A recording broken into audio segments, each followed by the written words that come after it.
this is a law and order state, that we support law enforcement.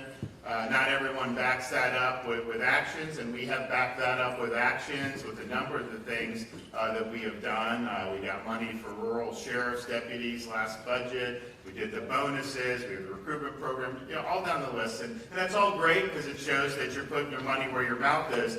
But at the end of the day, that really isn't answering the actual question is, okay, we're a law and order state. We support the people that wear the uniform. We've got good programs. We've got, by and large, strong laws, although we need to do some more there. What does that get the people of Florida?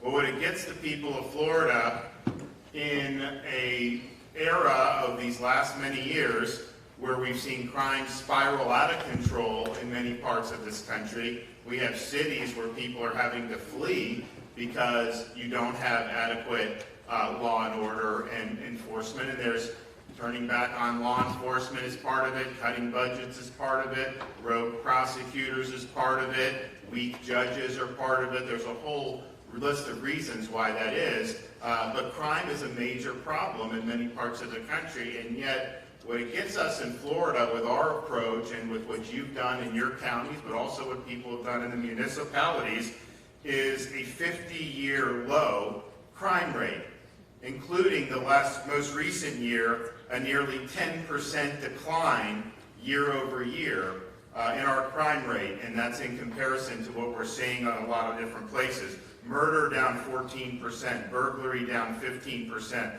robbery down 17%. That doesn't happen by accident.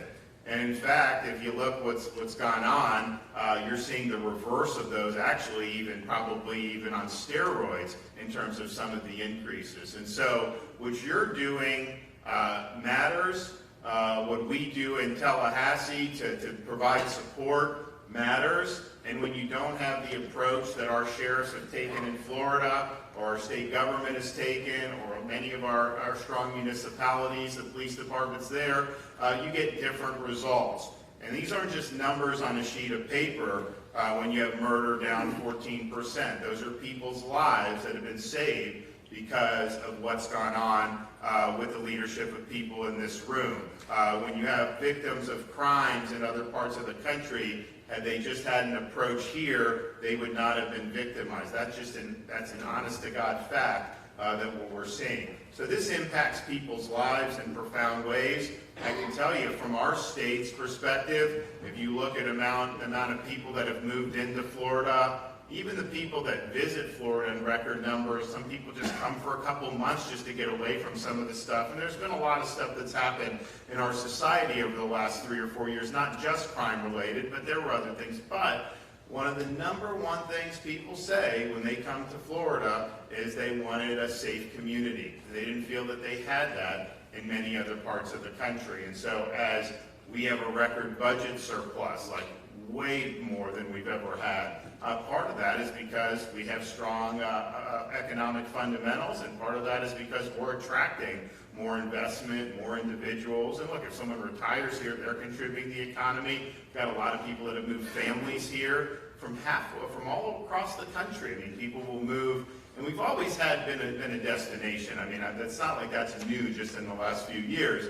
But when you have people moving from Washington State and uprooting their family, California, in really significant numbers, that's telling you something. And I think our approach to law and order has been a really big part of that. And the people in this room, of course, have been a really, really big part of that. And so we're proud of what we've been able to do.